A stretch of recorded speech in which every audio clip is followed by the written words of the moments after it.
विभाग 2 मधील सर्व विद्यार्थ्यांचं हार्दिक स्वागत। आजच्या व्हिडिओमध्ये आपण प्रकरण पहिलं राष्ट्रवादाचा उदय हे पाहणार आहोत आणि यामध्ये आपल्याला एकंदरीत 3 मुद्दे अभ्यासायचे आहेत। पहिला मुद्दा आहे तो म्हणजे भारतीय राष्ट्रीय काँग्रेसची स्थापना। दुसरा मुद्दा आपल्याला यामध्ये बघायचा आहे ते म्हणजे नेमस्त किंवा माओवाद्यांचं कार्य आणि तिसरा मुद्दा आपल्याला अभ्यासायचा आहे ते म्हणजे जहालमतवाद्यांचं कार्य। याच्यातच आपल्याला स्वदेशी चळवळ आणि हुमरू चळवळीचाही अभ्यास करायचा आहे। चला तर आज आपण यातला पहिला मुद्दा पाहायला सुरुवात करूया आणि तो म्हणजे हिंदी राष्ट्रवादाचा उदय।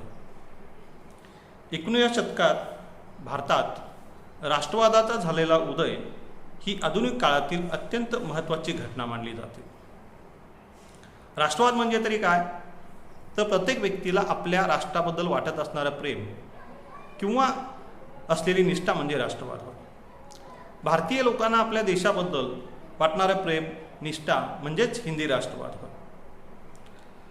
अर्थात ही जी काही घटना आहे ही अचानक किंवा आकस्मिकपणे घडलेली नसून त्यामागं अनेक कारणांची परंपरा आहे।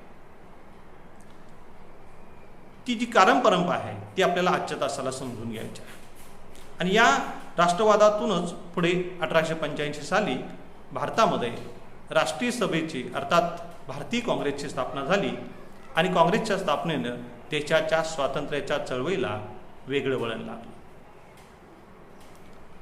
या राष्ट्रवादाच्या उदयाची जी अनेक कारणं आहेत त्यातलं पहिलं कारण आहे तो म्हणजे ब्रिटिशांचा साम्राज्य विस्तार। हिंदी राष्ट्रवादाच्या उदयाला ब्रिटिशांचं साम्राज्यवादी धोरण अनेक दृष्टींनी उपयुक्त ठरलेलं आहे। व्यापाराच्या उद्देशाने आलेले ब्रिटिश यांनी भारतातल्या राजकीय अस्थिरतेचा फायदा घेऊन अल्पावधीमध्ये प्रचंड मोठा साम्राज्य विस्तार केला। काश्मीरपासून कन्याकुमारीपर्यंत संपूर्ण हिंदुस्थानवर त्यांनी आपला एकछत्री अंमल निर्माण केला। ब्रिटिशांच्या या साम्राज्य विस्तारामुळे भारतातील व सर्व छोटी राज्ये नष्ट झाली। इंग्रजांच्या एकछत्री राज्यसत्तेमुळं सर्व देश एक झाला। इंग्रजांनी सर्व देशासाठी एक व समान कायदे पद्धती आणि न्याय पद्धती अंमलात आणली। कायद्यापुढे सर्व समान हे तत्त्व राबवले गेले। कायदे संहिता तयार झाली आणि त्यामुळे संपूर्ण हिंदुस्थानभर खंबीर आणि शिस्तबद्ध प्रशासन व्यवस्था निर्माण झाली। जनतेच्या मनातील वेगळेपणा, अलगपणा, गोंधळ दूर झाला। त्यांच्या मनात एकतेची भावना निर्माण झाली। म्हणजेच राष्ट्रवादाचा उदय होण्यास ब्रिटिशांचा साम्राज्य विस्तार काही अंशी कारणीभूत ठरला। याचं दुसरं कारण आहे ते म्हणजे भारतामध्ये झालेल्या विविध धार्मिक व सामाजिक सुधारणा चळवळी। हिंदू धर्मातील आदर्शपणा, तत्वज्ञान त्याचे खरे स्वरूप बाजूला पडून मध्ययुगात अंधश्रद्धा, कर्मकांड त्याचं स्तोम माजलेलं होतं आणि त्यामुळं समाजाची फार मोठी अधोगती झालेली होती। विकासाचे मार्गच बंद झालेले होते। या अंधकारातून समाजाला बाहेर काढण्याचे आणि समाजाला योग्य दिशा दाखवण्याचं कार्य अनेक धर्म आणि समाजसुधारकांनी 19व्या शतकात केले। 19व्या शतकात ब्राह्मण समाज, Arya Samaj, theosophical society, Ramakrishna mission, प्रार्थना समाज, सत्यशोधक समाज अशा अनेक धर्म व सामाजिक सुधारणा संघटनांनी महत्त्वपूर्ण काम केलेले आहे। त्यांनी खरा हिंदू धर्म जगासमोर मांडण्याचं काम केलं। त्यांची ही चळवळ म्हणजे धार्मिक पुनर्जन्माची चळवळ होती। त्यांनी हिंदूंची अस्मिता जागी करण्याचं काम केलं। आपला धर्म, आपली संस्कृती ही जगात श्रेष्ठ आहे हे त्यांनी पटवून दिले आणि यातूनच स्वधर्म आणि स्वसंस्कृती याबद्दल लोकांच्या मनामध्ये अभिमान निर्माण झाला। राजाराम मोहन राय, स्वामी दयानंद सरस्वती, रामकृष्ण परमहंस, स्वामी विवेकानंद, महात्मा फुले, आगरकर, लोकहितवादी, न्यायमूर्ती रानडे यासारख्या सुधारकांनी खऱ्या अर्थानं समाजाला जागं करण्याचं काम केलं। त्यांचे हे कार्यच राष्ट्रवादाच्या उदयाला उपयुक्त ठरलेलं आहे। त्याचं तिसरं कारण आहे तो म्हणजे आधुनिक शिक्षणाचा परिणाम। ब्रिटिश सरकारने भारतामध्ये ज्या अनेक सुधारणा केल्या त्यामधली अत्यंत महत्त्वाची सुधारणा म्हणजे त्यांनी पाश्चात्य धर्तीवर इथं शिक्षण व्यवस्था सुरू केली. त्या शिक्षण संस्थातून पाश्चात्य संस्कृती, त्यांच्या कला, सामाजिक व भौतिक शास्त्रे, त्यांचा इतिहास, त्यांची भाषा इत्यादी विषयांचं शिक्षण भारतीयांना मिळू लागले आणि भारतामध्ये आधुनिक शिक्षणाचं युग सुरू झालं. अनेक पाश्चात्य विषयवंतांचे तत्त्वज्ञान, सिद्धांत लोकांना कळू लागले. यातून भारतीयांमध्ये जागृती व्हायला सुरुवात झाली. पाश्चात्य शिक्षण घेतलेला एक बुद्धिजीवी वर्ग भारतात तयार झाला. त्यामध्ये वकील, डॉक्टर, प्राध्यापक, प्रशासक असे अनेक लोक होते. यातील अनेकांनी इंग्लंडमध्ये जाऊन शिक्षण घेतले होते. ते भारतातील सर्वांगीण परिस्थितीची युरोपबरोबर तुलना करू लागले. त्यांना उणिवा, दोष लक्षात आले. त्यावर ते उपाय शोधू लागले. यातून राष्ट्रवाद उदयास आला. चौथं कारण आहे इंग्रजांनी केलेल्या भौतिक सुधारणा. इंग्रजांनी भारतामध्ये अनेक प्रकारच्या भौतिक सुधारणा केल्या. पक्के व मोठे रस्ते बांधले, रेल्वे, तारायंत्रे, पोस्ट अशा दळणविषयक अनेक भौतिक सुधारणा 19व्या शतकात फार मोठ्या प्रमाणावर केल्या गेल्या. अर्थात या सुधारणा करण्यामागे भारतीयांचं जास्तीत जास्त आर्थिक शोषण करणं, वेगवान लष्करी हालचाली करणं आणि राज्यकारभाराची आपली पकड घट्ट करणं असे अनेक स्वार्थी हेतू इंग्रजांचे होते. त्यांचे हेतू त्यांनी सफल केले देखील. तथापि या भौतिक सुधारणांमुळे भारतीयांना देखील अनेक प्रकारचे फायदे झाले. या सुधारणांमुळे भारतातील प्रमुख शहरे एकमेकांशी जोडली गेली. प्रांताप्रांतामधला दुरावा, अंतर कमी होऊन अनेक अर्थाने ते जवळ आले. भावनात्मकदृष्ट्या एक दुसऱ्याला जोडले जाण्यास मदत झाली. विविध प्रांतातील भारतीय लोक, सुधारक, नेते एकमेकांना भेटू लागले, विचार विनिमय करू लागले. या सर्व सोयी राष्ट्रवादाच्या उदयाला फारच उपयुक्त ठरल्या. 5वं कारण आहे भारतीय वृत्तपत्रे. वृत्तपत्रे हे समाज जागृतीचं फार उपयुक्त असं साधन असतं. शासनाचे चुकीचे व अन्यायकारक धोरण आणि निर्णय दाखवून देणं, जनतेवर होणारे अन्याय समाजासमोर मांडणं, समाज सुधारणा आणि विकासासाठी आवश्यक ते प्रबोधन करणं अशी महत्त्वपूर्ण भूमिका वृत्तपत्रे करू शकतात. ब्रिटिश राजवटीत हिंदी राष्ट्रवादाच्या उदयाला गती देणारी वृत्तपत्रे अनेक महत्त्वाची ठरलेली आहेत. भारतीयांवर होणारे अन्याय असतील, आर्थिक पिळवणूक असेल, ब्रिटिशांकडून मिळणारी पक्षपाती वागणूक असेल, इंग्रज नोकरशहांकडून केले जाणारे जुलूम असतील, अशा अनेक चुकीच्या गोष्टी विरुद्ध वृत्तपत्रांनी लिखाण करून जनजागृती करण्याचं काम केलेलं आहे. भारतीयांना होणारा अन्याय जगासमोर मांडण्याचं काम केलं. त्याचबरोबर हिंदी जनतेला आहे त्यांच्या हक्काची जाणीव करून देण्याचं काम केलेलं आहे.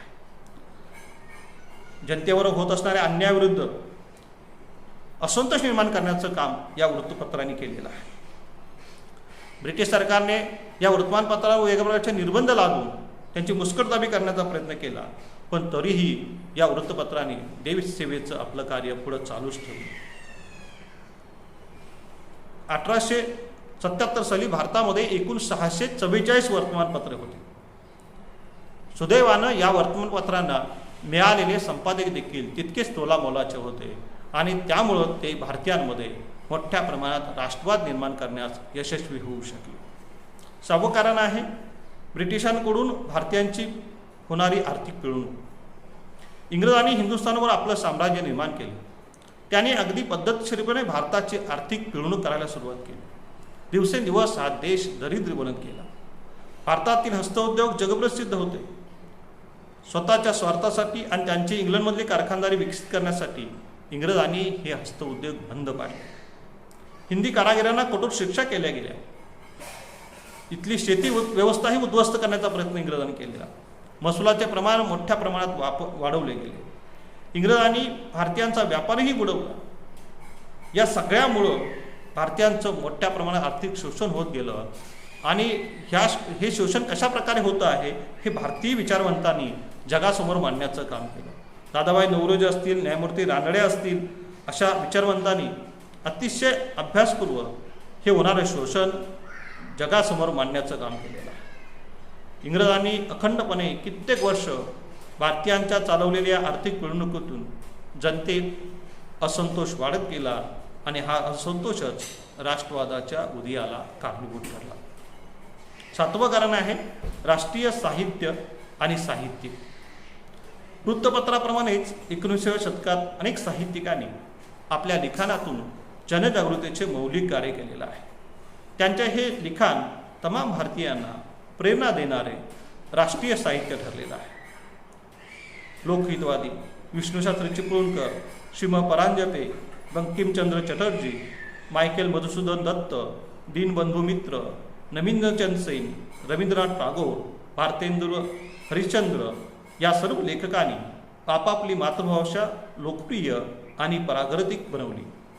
मातृभाषेविषयीचा त्यांचा अभिमान राष्ट्रवादाला प्रेरक आणि उपयुक्त ठरला. बंकिमचंद्र चटर्जी यांची आनंदमठ ही कादंबरी आणि त्यातील वंदे मातरम हे गीत काश्मीरपासून कन्याकुमारीपर्यंत संपूर्ण भारतीय स्वातंत्र्य चळवळीचं घोषगीत बनलेलं आहे. तर अशा प्रकारे ह्या भारतामध्ये निर्माण झालेले हे जे साहित्यिक होते आणि त्यांनी निर्माण केलेल्या साहित्यातून भारतीयांच्या राष्ट्रवादाला पोषक असं वातावरण निर्माण केलं. याचं 8वं कारण आहे इंग्रजांचा वंशश्रेष्ठत्वाचा अधिकार आणि त्यांचा उद्दामपणा. इंग्रज अधिकारी भारतीय जनतेशी अत्यंत उद्दामपणे वागत असत. सहानुभूती नावाची गोष्ट त्यांच्याकडे नव्हती. भारतीयांकडे ते अत्यंत कुत्सितपणे पाहत असत. दगडांची आणि जनावरांची पूजा करणारे भारतीय हे रानटी आहेत असा त्यांचा समज असतो आणि त्यामुळं इंग्रज अधिकारी भारतीयांशी अतिशय क्रूरपणे वागत असत आणि या विरोधामध्ये कुठंही दाद मागण्याची सोय नव्हती. इंग्रज वर्तमानपत्र ही त्यांचीच बाजू घेत असत. वरिष्ठ अधिकारीही त्याच अधिकाऱ्यांना पाठीशी घालत असत. की अशा प्रकारे सर्वत्र अगदी नोकरीमध्ये प्रवासामध्ये सुद्धा भारतीयांना पक्षपाती वागणूक दिली जात असते. उदाहरणार्थ अगदी रेल्वेच्या वरच्या वर्गातून फक्त गोऱ्या लोकांनाच प्रवास करता येत असतो. कोणत्याही परिस्थितीमध्ये भारतीयांना तिथून प्रवास करता येत नसतो. वेगवेगळे इंग्रजी हॉटेल्स किंवा क्लबच्या बाहेर सुद्धा अशा प्रकारे बोर्ड लावलेला असेल की Indians and dogs are not allowed. जे अशा प्रकारच्या पाट्या लावलेल्या असतात जे इंग्रजांच्या वंशश्रेष्ठत्वाच्या अशा अनेक उदाहरणं आपल्याला सांगता येतील आणि त्यामुळं साहजिकच सुशिक्षित हिंदी लोकांच्या मनामध्ये इंग्रजांच्या या गुलामगिरीच्या विरोधामध्ये चीड निर्माण होणं साहजिक होतं आणि त्यातूनच राष्ट्रवाद उदयाला येऊ शकतो. 9वं कारण आहे ते म्हणजे क्रांतिकारकांचं कार्य. परकीय ब्रिटिश सत्तेविरुद्ध सुरुवातीपासूनच वेगवेगळे उठाव झालेले होते आणि या सर्व उठावामागे जरी राष्ट्रीय वृत्ती नसली तरीही अन्यायाविरुद्ध लढण्याची भारतीयांमधील क्रांतिकारक प्रवृत्ती यामागे निश्चित होती. बंगालमधील संताळ, मुंबई प्रांतातील रामोशी, भिल्ल, कोळी यांनी केलेले उठाव असतील, मद्रासमधील पाळेगारांचा उठाव असेल, ओरिसातील कोड, आसामातील खासी अशा प्रकारचे उठाव असतील किंवा 1857चा उठाव असेल. अशा सर्व उठावाच्या मागे आपल्याला असं दिसतं की क्रांतिकारकांनी ही इंग्रजी सत्ता आपल्या परीनं उलटून टाकण्याचा प्रयत्न केलेला आहे. इंग्रजांनी हे सर्व उठाव जरी मोडून काढले असतील तरीसुद्धा क्रांतिकारकांनी यामध्ये अपयश आलं असलं हे जरी खरं असलं तरी त्यामुळं परकीय जुलमी ब्रिटिश सत्तेच्या विरोधामध्ये भारतीयांमधला जो असंतोष आहे, चीड आहे, तो या पद्धतीनं व्यक्त होताना आपल्याला दिसते आणि यापासूनच भारतीय लोकांनी प्रेरणा आणि बोध घेत होते. यातूनच राष्ट्रवादाला पोषक असं वातावरण भारतामध्ये निर्माण झालं. 10वं कारण आहे ते म्हणजे लॉर्ड लिटनची जुलमी राजवट. इसवी सन 1876 ते 1880 या काळात लॉर्ड लिटन हा भारताचा व्हाईसराय आणून आलेला होता आणि त्याची कारकीर्द म्हणजे दडपशाही, अन्याय आणि जुलमी कारकीर्द म्हणून ओळखले जाते.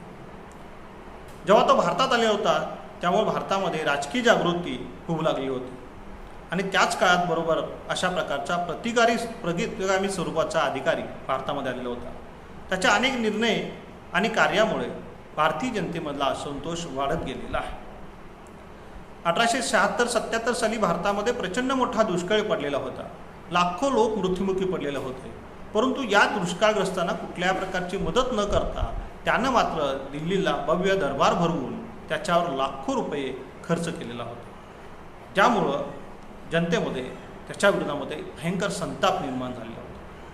वर्तमानपत्रांनी सुद्धा लिटनच्या या धोरणावर कठोर अशी टीका केलेली होती तेव्हा त्यानं 1878 साली प्रेस ॲक्ट लागू करून वर्तमानपत्रांची मुस्कटदाबी केली.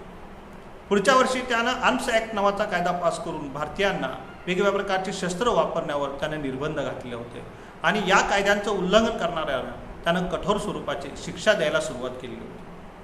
त्यानेच त्याच्या कालावधीमध्ये अफगाणिस्तानबरोबर युद्ध करून त्याचाही भूर्दंड भारतीयांवर लादलेला होता.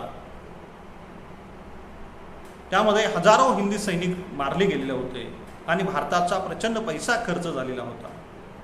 लिटनच्या अशा प्रकारचे हे निर्णय म्हणजे दडपशाहीचे, अन्यायी आणि प्रतिगामी धोरणाचे प्रतीक होते आणि त्यामुळं भारतीय जनतेमधला असंतोष हा दिवसेंदिवस वाढत गेलेला आहे आणि तोच राष्ट्रवादाच्या वाढीला कारणीभूत ठरलेला आहे. त्याचं शेवटचं कारण आहे ते म्हणजे इल्बर्ट बिल वाद. लॉर्ड लिटनच्या नंतर भारतामध्ये व्हायसराय म्हणून लॉर्ड रिपन हा आलेला आहे. लॉर्ड रिपनची राजवट ही हिंदी राष्ट्रवादाच्या उदयाला कारणीभूत ठरलेली आहे. लॉर्ड रिपन हा अत्यंत पुरोगामी आणि उदारमतवादी स्वरूपाचा होता. लिटनच्या काळात केलेले अन्याय दूर करण्याचे रिपननं ठरवलं. अफगाणिस्तानबरोबर सुरू असलेले युद्ध त्याने सन्मानानं संपवले. प्रेस ॲक्ट, आर्म्स ॲक्ट सारखे अन्यायकारक कायदे त्याने रद्द केले. भारतीयांना त्यानं प्रशासनामध्ये मोठ्या प्रमाणात सामावून घेतलेले आहे. त्यांना मानाची पदं दिलेली आहे. त्याच्याच कालावधीमध्ये त्यानं भारतीयांशी भेदभाव करत असणारा जो कायदा होता तो म्हणजे कोणत्याही गोऱ्या अधिकाऱ्यांचा किंवा गोऱ्या माणसाचा खटला हा हिंदी न्यायाधीशापुढं चालवला जात नसतो किंवा त्याची चौकशी केली जात नसते. या अशा प्रकारे वांशिक भेदभाव करणारा हा जो कायदा आहे तो त्यानं दुरुस्त करण्याचा निर्णय घेतला. त्यात सुधारणा करण्याच्या त्याने सूचना दिल्या. त्यानुसार त्याचा कायदा मंत्री लॉर्ड इल्बर्ट यानं हा भेदभाव दूर करणारा जो कायदा आहे तर त्याच्या विरोधामध्ये सुधारणा विधेयक तयार केले आणि ते त्यानं संसदेमध्ये मांडले. यालाच इल्बर्ट बिल असं म्हटले जातं आणि हे बिलच हिंदी राष्ट्रवादाच्या उदयाला काही अंशी कारणीभूत ठरलेले आहे. हे बिल म्हणजे युरोपियन लोकांना आपला अपमान वाटला. काळ्या माणसाकडून आपली चौकशी झाल्यास आपल्याला जबर शिक्षा होईल अशी भीती त्यांना वाटली आणि त्यामुळं या बिलाच्या विरोधामध्ये युरोपियन लोक संघटित झाले. त्याने डिफेन्स असोसिएशन नावाची संघटना उभारली आणि या बिलाच्या विरोधामध्ये तसं रिपनच्या विरोधामध्ये देशभर चळवळ सुरू केली. एवढंच नाही तर इंग्लंडमध्येही या बिलाच्या विरोधामध्ये लॉर्ड रिपनच्या विरोधामध्ये चळवळी केल्या गेल्या आणि शेवटी ब्रिटिश संसदेने यामध्ये हस्तक्षेप केला आणि या बिलात दुरुस्ती केली. या घटनेतून हे स्पष्ट झाले की लोकशाही पद्धतीनं जर आपण संघटित झालो आणि आपल्या न्याय मागण्या सरकारकडे मांडल्या, आंदोलनं केली, चळवळी केली तर सरकारवर त्याचा दबाव येतो आणि सरकारला आपल्या मागण्यांची दखल घ्यावी लागते. याचं ज्ञान भारतीयांना झालं आणि यातूनच भारतीयांना संघटित शक्तीची जाणीव झाली आणि यातूनच भारतीय वेगवेगळ्या संघटना निर्माण करण्याकडं वळलेले आहेत. तर अशा प्रकारे या इल्बर्ट बिलाच्यामुळं भारतीयांना संघटित शक्तीचं ज्ञान झालं. हेच भारतीयांच्या राष्ट्रवादाला उदयाला कारणीभूत ठरलेले आहे. तर अशा प्रकारे या वेगवेगळ्या कारणांमुळं भारतामध्ये हिंदी राष्ट्रवादाचा उदय झालेला आहे आणि यातूनच पुढे 1885 साली राष्ट्रीय काँग्रेसची स्थापना झाली आणि या स्थापनेच्या मुळंच देशाच्या स्वातंत्र्याला एक वेगळं वळण लागलं. त्याची माहिती आपण पुढच्या तासाला घेणार आहोत. आजच्या व्हिडिओमध्ये इथंच थांबूया. धन्यवाद.